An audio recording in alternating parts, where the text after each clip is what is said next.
Part first का आपका जो टॉपिक है लोकतंत्र। लोकतंत्र के बारे में पिछले लेक्चर में मैंने आपको लोकतंत्र का अर्थ, परिभाषा, लोकतंत्र के प्रकार, लोकतंत्र की विशेषताएं, लोकतंत्र के गुण, यहाँ तक अपने अपना लोकतंत्र का टॉपिक कंप्लीट कर लिया था। आज हम करेंगे लोकतंत्रात्मक शासन व्यवस्था के दोष। क्या करेंगे? लोकतंत्रात्मक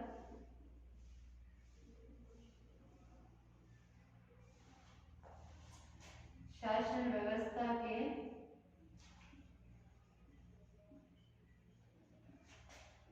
दोष। यानी क्या है? लोकतंत्रात्मक शासन व्यवस्था की अपन ने अब तक विशेषताएं और गुण पढ़े, उनमें हमने ये जाना कि लोकतंत्रात्मक शासन व्यवस्था क्या है। राजतंत्र और अधिनायक तंत्र की तुलना में सर्वश्रेष्ठ शासन व्यवस्था है, क्योंकि लोकतंत्र में ही व्यक्ति के अधिकतम अधिकारों की पूर्ति होती है। लोकतंत्र में ही क्या है? अधिकतम व्यक्तियों के अधिकतम हित की संभावना रहती है। और क्या है?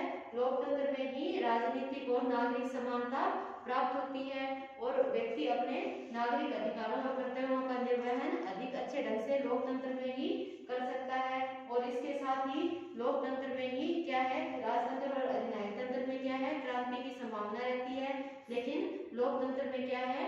क्रांति की संभावना ना के बराबर होती है, क्योंकि लोकतंत्र में जनता का मत होता है और जनता अपनी मर्जी से अपना प्रतिनिधि चुनती है और प्रतिनिधि जनता के प्रति उत्तरदायी होते हैं। अतः वे जनता के विरुद्ध ऐसा कोई कार्य नहीं करेंगे जिससे जनता का अहित हो, तो क्या है? क्रांति की संभावना रहती ही नहीं है। तो अब तक का अनुभव ये भी बताता है कि राजतंत्र और अधिनायक तंत्र की तुलना में लोकतंत्र ही सर्वश्रेष्ठ शासन प्रणाली है। तो ये हमने लोकतंत्रात्मक शासन व्यवस्था के महत्व के बारे में जाना और आज हम करेंगे लोकतंत्रात्मक शासन व्यवस्था के दोष। उसमें यानी हम पहले स्टार्टिंग में हम थोड़ा यानी अध्ययन करेंगे कि लोकतंत्रात्मक शासन व्यवस्था के क्या क्या दोष है, किस कारण लोकतंत्र यानी शासन व्यवस्था में दोष आ गए। यानी क्या है? लोकतंत्रात्मक शासन व्यवस्था का हम ये भी कह सकते हैं बहुमत का अल्पमत पर अत्याचार। और दूसरा ये होता है कि लोकतंत्र में एक व्यक्ति का एक ही मत होता है, जिसमें क्या है? यानी एक मत होने के कारण कई बार ऐसा हो जाता है कि यानी योग्यतम व्यक्तियों का चुनाव नहीं हो पाता, क्योंकि योग्यता की दृष्टि से व्यक्ति भिन्न भिन्न होते हैं। तो इस संबंध में अब हम करते हैं लोकतंत्र के दोष। लोकतंत्र में यानी गुणों का विशद विवेचन किया गया है और इसकी यानी कटु शब्दों में भर्त्सना भी की गई है। यानी क्या है? लोकतंत्र की यानी आलोचना भी की गई है। कैसे की गई है? सबसे पहले हम आगे करेंगे। यानी क्या है? टेरीलैंड ने इसे दुष्टों का कुलीन तंत्र कहकर परिभाषित किया है। यानी हम स्टार्टिंग करेंगे, इसमें पहले है टेरीलैंड का कथन। इसे उसने क्या कहा है? दुष्टों का कुलीन तंत्र कह के परिभाषित किया है। दुष्टों का कुलीन तंत्र।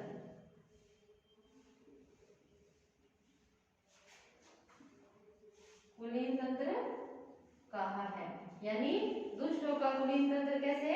यानी क्या है? कुलीन तंत्र है यानी क्या है? इसमें क्या है? कुछ शक्ति संपन्न व्यक्ति ही क्या है? राजनीतिक दल या पार्टियों के नेता होते हैं और क्या है? गरीब और असहाय व्यक्ति जिनके पास धन नहीं होता, वो क्या है? राजनीति में प्रवेश कर ही नहीं सकते। और दूसरा क्या है? शक्तिशाली व्यक्तियों या धनिक व्यक्तियों का ही क्या है? उत्पादन के साधन और क्या है? जैसे प्रशासन और क्या है? जेल व्यवस्था और न्यायालय सब पर किसका नियंत्रण रहता है? यानी इसमें लिखेंगे धनिक वर्ग का। धनिक वर्ग का नियंत्रण रहता है। गरीब तो क्या है? चुनाव लड़ने की या उसके वोट का कोई महत्व नहीं होता। यानी आपका अनुभव हमें यह बताता है कि यानी मनुष्य एक जिज्ञासु प्राणी है और वो धन की ओर यानी झुकने की उसकी प्रवृत्ति होती है। इसलिए यानी राइटर टेरीलैंड ने इसे दुष्टों का कुलीन तंत्र कहकर इसकी आलोचना की है। इसके साथ ही अब हम आगे लुडोविसी की परिभाषा लिखेंगे। लुडोविसी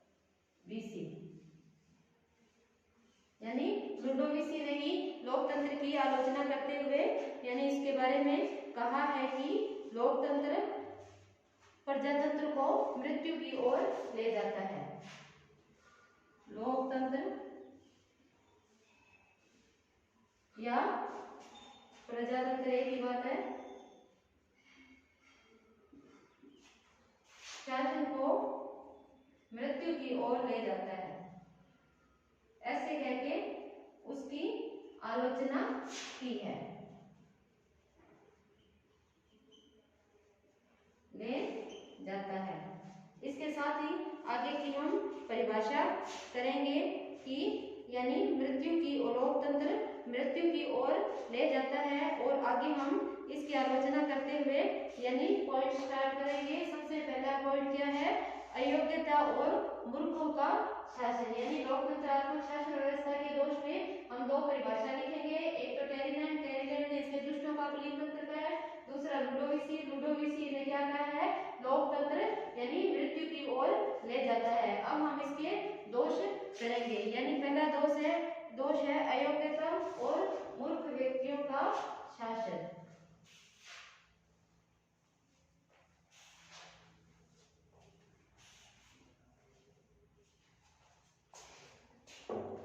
अयोग्यता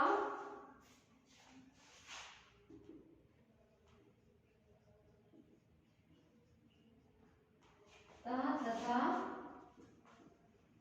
मूर्ख व्यक्तियों का शासन।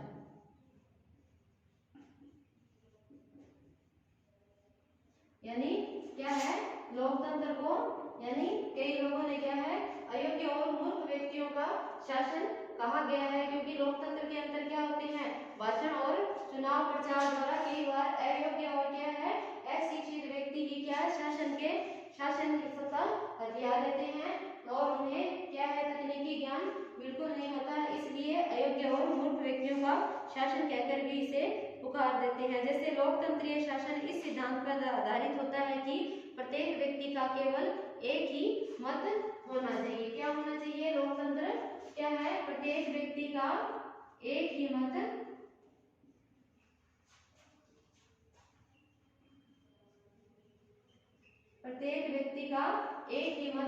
होना चाहिए। लेकिन क्या है? योग्यता की दृष्टि से व्यक्ति क्या होते हैं? भिन्न प्रकार के होते हैं और योग्यता की दृष्टि से सभी व्यक्ति समान नहीं होते। इस प्रकार लोकतंत्र में गुण की अपेक्षा संख्या पर अधिक बल दिया जाता है। क्या है? लोकतंत्र में क्या है? गुण की अपेक्षा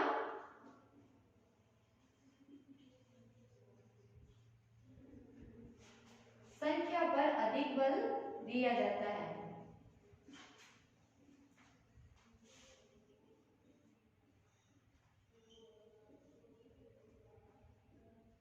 यानी क्या है? लोकतंत्र क्या है? अल्पमत पर बहुमत का शासन है। तो क्या है? इसमें क्या है? प्रत्येक व्यक्ति का एक मत होता है और गुण की अपेक्षा क्या है? जिसको अधिकतम वोट मिलते हैं वही व्यक्ति विजयी होता है। इसलिए लोकतंत्र को क्या है? यानी इसमें एक आलोचना हम ये कर सकते हैं कि लोकतंत्र गुण की अपेक्षा संख्या पर अधिक बल देता है। और इसके साथ ही यानी इसको आगे विभाजित करते हुए उन्होंने कहा है कि इस संबंध में प्रसिद्ध विद्वान कार्लायल, इस संबंध में हम कहेंगे कार्लायल, यानी कार्लायल ने लोकतंत्रात्मक शासन व्यवस्था को मूर्खों का शासन कहकर परिभाषित करते हुए कहा है कि लोकतंत्र विश्व में एक योग्य व्यक्ति के साथ क्या होते हैं? लगभग 9 मूर्ख होते हैं। विश्व में एक योग्य व्यक्ति के साथ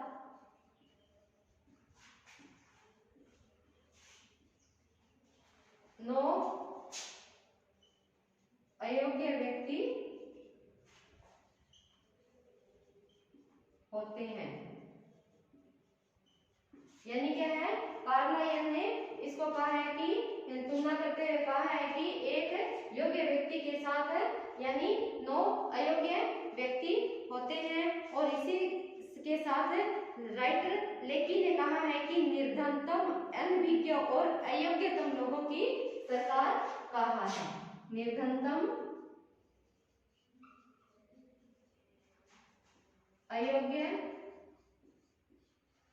और निम्न व्यक्तियों की सरकार कहा है।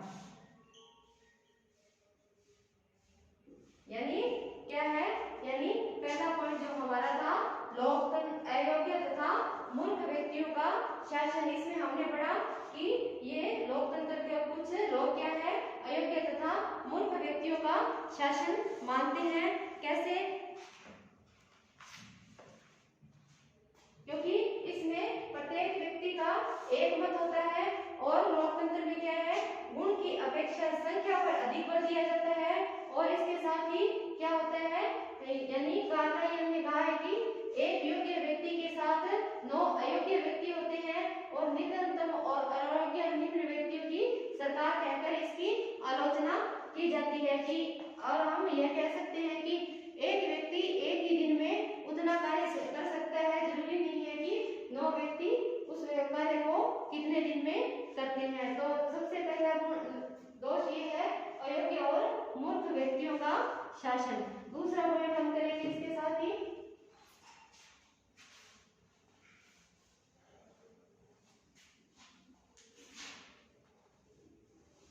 यानी निर्धन व्यक्तियों के लिए लोकतंत्र में कोई स्थान नहीं होता। और इसमें हम दूसरा पॉइंट करेंगे कि इसमें अयोग्य व्यक्तियों की सरकार के रूप में परिभाषित किया है। और इसके साथ ही आगे हम करेंगे कि दल प्रणाली का अहितकर प्रभाव, दल प्रणाली का अहितकर प्रभाव। यानी क्या है, लोकतंत्र में क्या है, दल सरकार और जनता के बीच मीडिएटर के रूप में कार्य करते हैं। तो ऐसे में क्या है, दल प्रणाली का अहितकर प्रभाव यानी कैसे लोकतंत्र को दूषित करता है, ये हम पढ़ेंगे। यानी वर्तमान समय में प्रतिनिधित्वात्मक प्रजातंत्र, यानी प्रतिनिधित्वात्मक प्रजातंत्र या अप्रत्यक्ष प्रजातंत्र एक ही बात है। प्रतिनिधित्वात्मक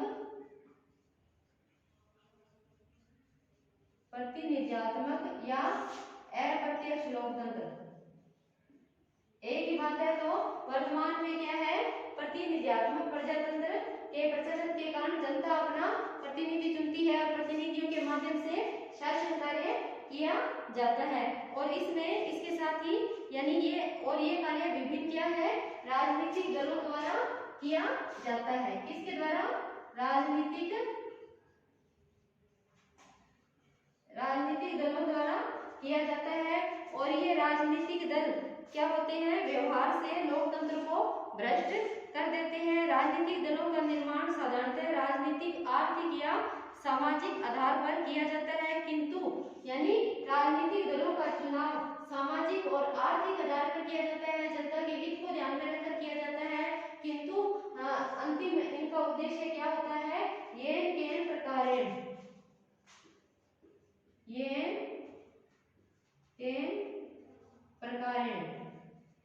क्या होता है, ये केन प्रकारेण शासन सत्ता को हटाना इनका लक्ष्य होता है। इसके साथ ही समाचार पत्र, रेडियो और जितने भी यानी प्रचार के साधन है, उन पर किनका नियंत्रण होता है, राजनीतिक दलों का ही नियंत्रण होता है। तो इसमें प्रतिनिधित्वात्मक शासन या अप्रत्यक्ष लोकतंत्र में क्या होता है, यानी राजनीतिक दल क्या है, लोकतंत्रात्मक प्रणाली को दूषित कर देती है। और ये राजनीतिक दल अपने नेताओं के अखाड़े बन जाते हैं, यानी पार्टियों के अखाड़े बन जाते हैं। और क्या है, समस्त जनता 2 भागों या जितने भी दल हो उतने भागों में विभाजित हो जाती है। और इसके साथ ही राजनीतिक दल में जनता के प्रतिनिधि के विचार स्वतंत्रता को अंत कर देते हैं। यानी क्या है, राजनीतिक दल जो लोकतंत्र में है उनकी स्वतंत्र विचारधारा का,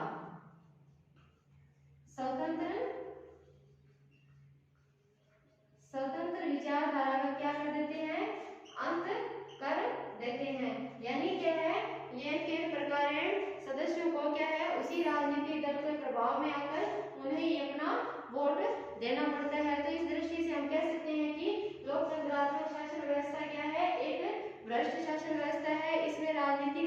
अपने भाषणों, समाचार पत्र इत्यादि द्वारा जनता को बहला फुसलाकर अपने पक्ष में वोट का यानी मत डलवा लेती है और क्या है, जनता की विचारधारा का अंत कर देती है। इस संबंध में कार्लाइल ने कहा है, जैसे आपने पहले कहा, दुष्टों का कुलीन तंत्र या अयोग्य व्यक्तियों का शासन लोकतंत्र को कहा है। इसी में कार्लाइल यानी ने कहा है कि राजनीतिक दल कुछ व्यक्तियों के लाभ के लिए अनेक का पागलपन है। यानी इसी संबंध में कार्लाइल ने क्या कहा है, राजनीतिक दल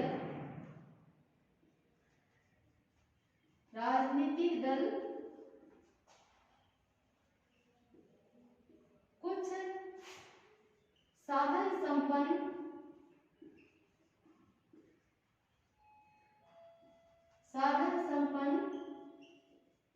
व्यक्तियों के हित के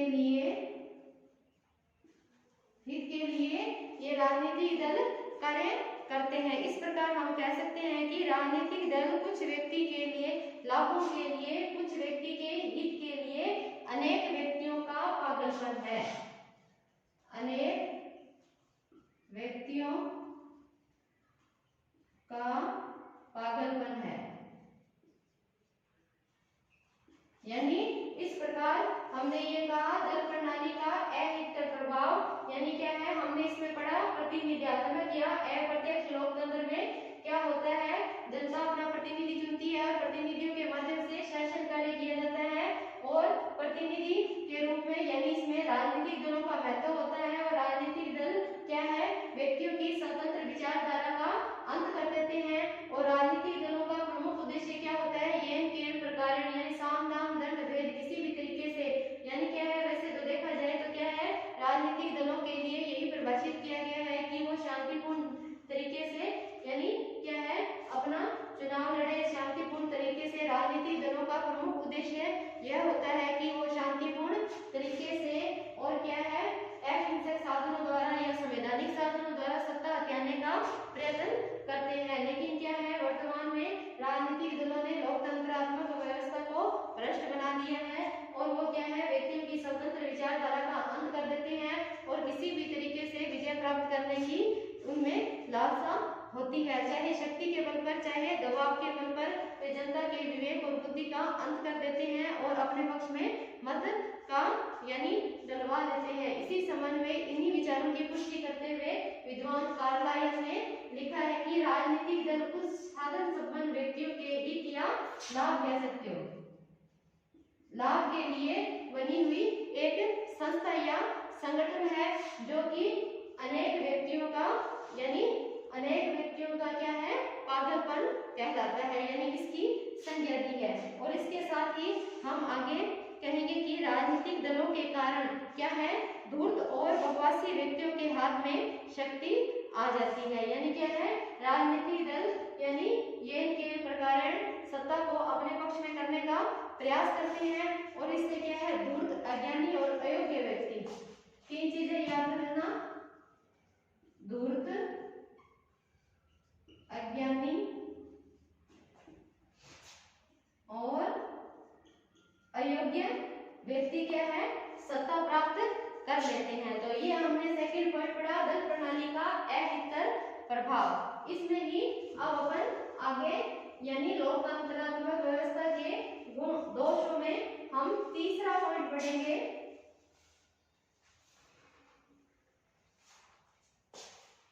भ्रष्ट शासन व्यवस्था। तीसरा पॉइंट हमारा क्या है, भ्रष्ट शासन व्यवस्था। यानी भ्रष्ट शासन व्यवस्था कैसे है कि लोकतंत्रात्मक शासन व्यवस्था में क्या होता है, शक्ति के यानी सभी साधनों पर क्या है, राजनीतिक दलों का अधिकार होता है। सैद्धांतिक दृष्टि से चाहे जो भी हो, किंतु व्यवहार में लोकतंत्रीय शासन व्यवस्था में यानी भ्रष्ट शासन व्यवस्था की संज्ञा दी जा सकती है। यानी सैद्धांतिक दृष्टि से तो हम राजतंत्र और अधिनायक तंत्र की तुलना में क्या है, लोकतंत्र ही सर्वश्रेष्ठ शासन व्यवस्था है। लेकिन सैद्धांतिक और सिद्धांत और व्यवहार में अंतर होता है। व्यवहारिक दृष्टि से देखा जाए तो क्या है, लोकतंत्रात्मक शासन व्यवस्था में कुछ अवगुण भी हमारे सामने आते हैं।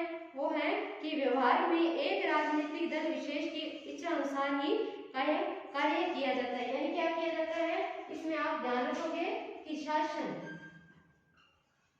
किसके द्वारा किया जाता है, एक राजनीतिक दल विशेष की इच्छा के द्वारा।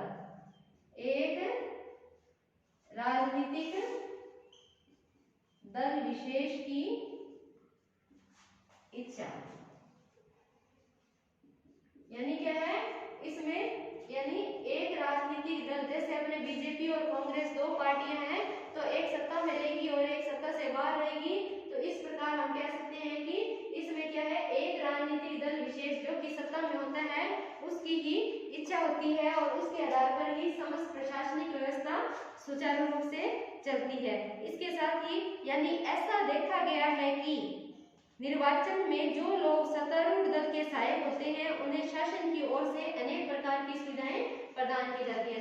दूसरी हम आलोचना इसकी ऐसे करेंगे कि जो राजनीतिक दल या जो व्यक्ति या संगठन यानी राजनीतिक दल के सपोर्टर के रूप में कार्य करेगा उसे यानी विजयी होने के पश्चात शासन में विशेष सुविधाएं और उनके कार्यों में उन्हें सहायता प्राप्त होती है। तो क्या है, इससे यही स्पष्ट होता है कि कुछ साधन संपन्न व्यक्तियों के हितों की ही पूर्ति होती है और इनकी इच्छाओं की अभिव्यक्ति ही होती है।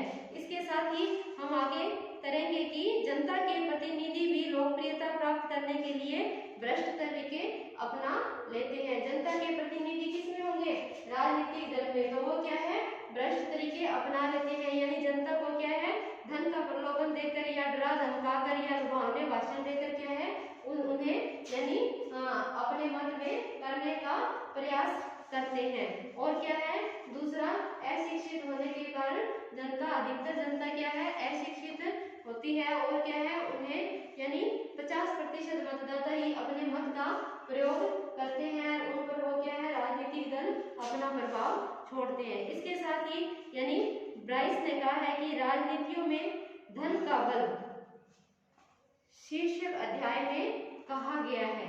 यानी धन का बल यानी धन का प्रभाव लोकतंत्र में विशेष रूप से देखा गया है। जो धनिक व्यक्ति है वो ही यानी क्या है धन के प्रभाव से क्या है लोकतंत्र को भ्रष्ट कर देता है और निर्धन व्यक्ति क्या है चुनाव में खड़ा होने और विजयी होने की यानी उसमें क्या है संभावना ही नहीं रहती। यानी उन्होंने क्या कहा है, राजनीति को धन का बल कहा है और उपशीर्षक में भी कहा है कि निर्वाचकों, विधायकों और प्रशासकीय अधिकारियों और न्यायाधिकारियों तक ने धन के सम्मुख सिर झुका दिया है।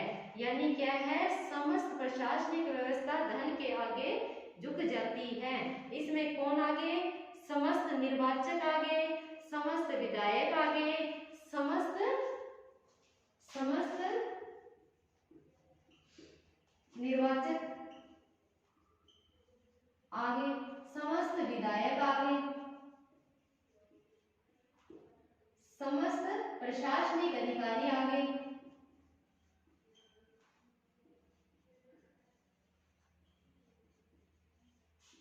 और न्यायाधिकारी भी, न्यायाधीश कह लो या न्याय से संबंधित न्यायाधिकारी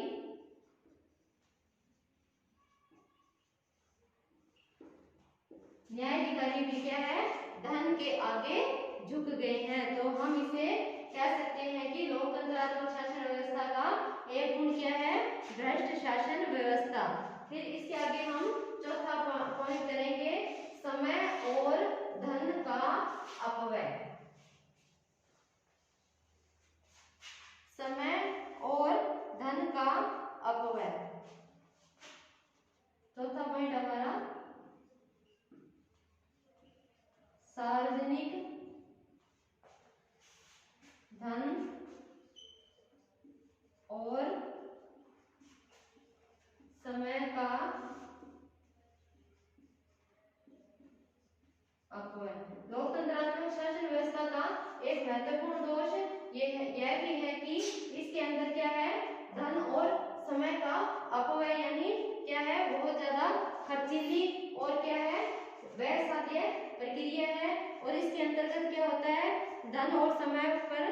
अत्यधिक यानी वह किया जाता है। कानूनों का निर्माण यानी कुछ दिनों में किया जा सकता है। यानी क्या है, सबसे पहले हम लेते हैं कानून।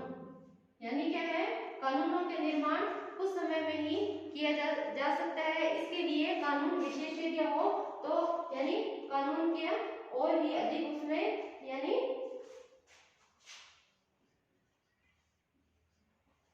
कानून विशेषज्ञ यानी कानूनों के ज्ञाता द्वारा ही कानूनों का निर्माण किया जाना चाहिए। लेकिन क्या है, लोकतंत्र में क्या है, लोकसभा और संसद के दो सदन, लोकसभा और राज्यसभा में यानी कानून पर विशेष रूप से वाद विवाद करने के पश्चात ही ये राष्ट्रपति की अनुमति या हस्ताक्षर के लिए भेजा जाता है। यानी बहुमत से कोई कानून पारित किया जाता है। जबकि इन राजनीतिक दलों में क्या होता है, यानी अशिक्षित और क्या होते हैं, बकवासी व्यक्ति ही क्या है, राजनीति ऐसा कहा जाता है कि राजनीतिक दल में प्रवेश लेते हैं।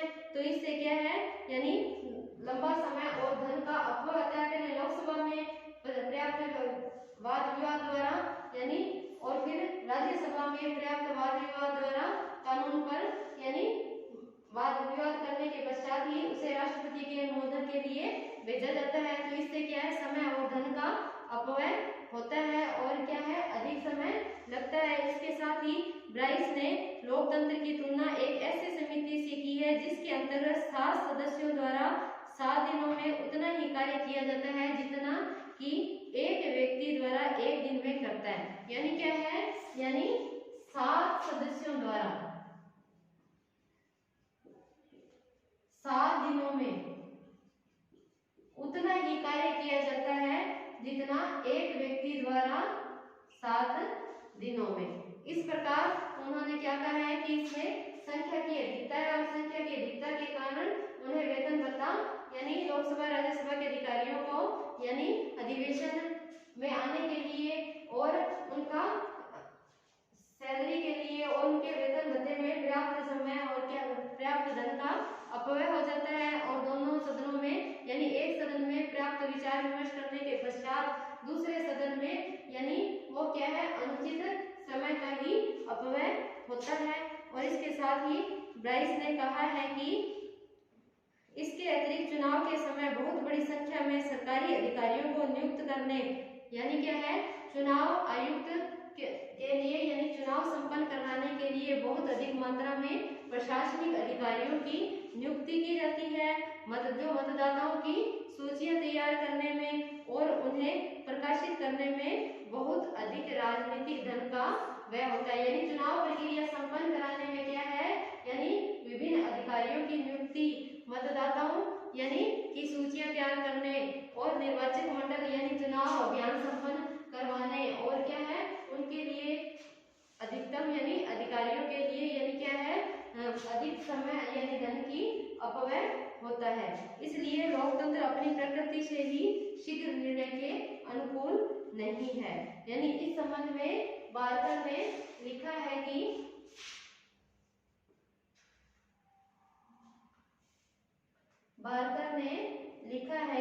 लोकतंत्र क्या है, अपनी प्रवृत्ति से ही शीघ्र निर्णय के अनुकूल नहीं है।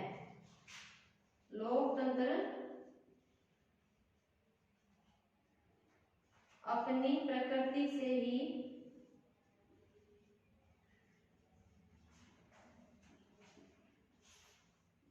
शीघ्र निर्णय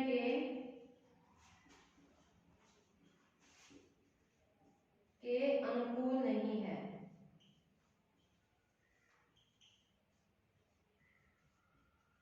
यानी ये कथन राजनीतिक दल के धन और समय के अपव्यय की पुष्टि करता है कि प्रकृति यानी उसकी विशेषता ही नहीं है कि वो शीघ्रतापूर्ण निर्णय ले, क्योंकि इसमें विभिन्न व्यक्ति सामूहिक रूप से निर्णय लेते हैं और विभिन्न व्यक्तियों में मतभिन्नता होना स्वाभाविक है। इसके साथ ही अगला पॉइंट पढ़ेंगे अपने, सर्वोपरि प्रगति की असंभावना। सर्वोपरि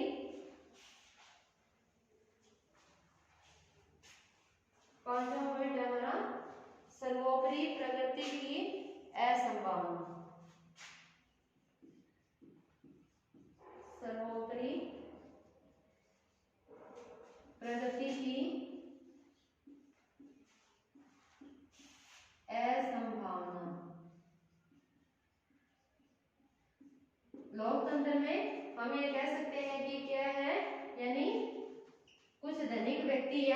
साधन संपन्न व्यक्ति जो चुनाव प्रक्रिया के दौरान सजग रहते हैं या चुनाव के दौरान राजनीतिक पार्टियों को सहयोग देते हैं, धन और बल का यानी उनका ही कार्य होता है, यानी बाकी गरीब और यानी साधारण व्यक्तियों के यानी कार्य को कोई संपन्न नहीं करवाता। जैसे हम कह सकते हैं कि राजतंत्र और कुलीन तंत्र जो शासन के प्रकार है, राजतंत्र और कुलीन तंत्र कह लो या राजतंत्र और अधिनायक तंत्र में शासक वर्ग साहित्य, कला और संगीत का प्रेमी होता है।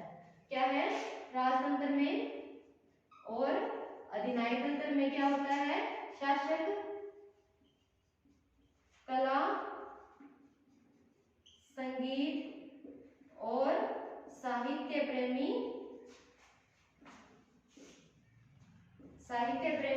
होता है। लेकिन क्या है? लोकतंत्र में क्या है?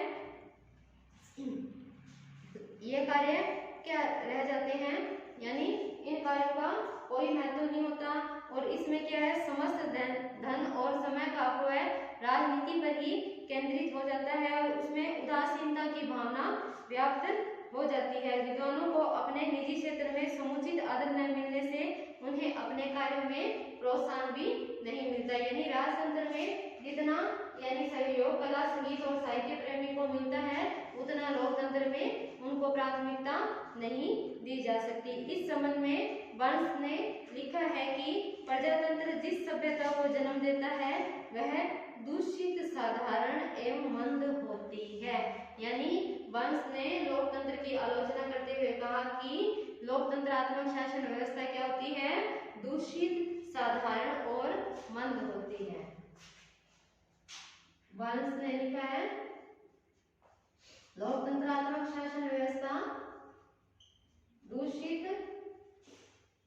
साधारण और मंद होती है। यानी बर्न्स ने इसकी सर्वोत्तम प्रगति की असंभावना को यानी क्लियर करते हुए कहा है कि दूषित होती है, साधारण होती है और इसकी गति मंद होती है और इसे धन और समय और का अपव्यय होता है। इसके साथ ही उन्होंने क्या कहा? सर हेनरी मैन ने भी इसी प्रकार के विचार व्यक्त किए हैं और उन्होंने क्या कहा है कि लोकतंत्रात्मक शासन व्यवस्था क्या है? इससे क्या है? सर्वोपरि विकास संभव नहीं हो पाता। अगला पॉइंट हम करेंगे लोकतांत्रिक समानता एक भ्रम। अगला पॉइंट बेटा हमारा होगा लोकतांत्रिक समानता एक भ्रम। लोकतांत्रिक समानता एक भ्रम। यानी क्या है? लोकतंत्र क्या है? समानता की बात करता है, यानी व्यक्ति में धर्म, जाति, स्त्री या पुरुष के आधार पर कोई भेदभाव नहीं किया जाएगा। लेकिन आलोचना में यानी लोकतंत्रात्मक शासन व्यवस्था के दोष की हम यह कहकर आलोचना कर सकते हैं कि लोकतांत्रिक जो शासन व्यवस्था है ये एक भ्रम उत्पन्न करती है। यानी कैसे कि वास्तव में देखा जाए तो क्या है? लोकतंत्र में यानी समानता का यानी अभाव है और लोकतंत्र में क्या है? कुछ साधन संपन्न व्यक्तियों के ही हितों की पूर्ति होती है। क्या कहोगे? कुछ साधन संपन्न व्यक्तियों के हितों की ही पूर्ति होती है और साधारण व्यक्तियों की ओर कोई ध्यान नहीं दिया जाता। तो हम कह सकते हैं कि लोकतंत्रात्मक समानता की बात करना क्या है? एक भ्रम है और इसमें क्या है? गरीब और जो शासन में राजनीतिक चुनाव प्रचार के दौरान जिनका साथ नहीं होता उनके लिए कोई कार्य नहीं किया जा सकता। इस प्रकार हमने आज लोकतंत्रात्मक शासन व्यवस्था के 6 दोष किए और इसके आगे के दोष हम नेक्स्ट लेक्चर में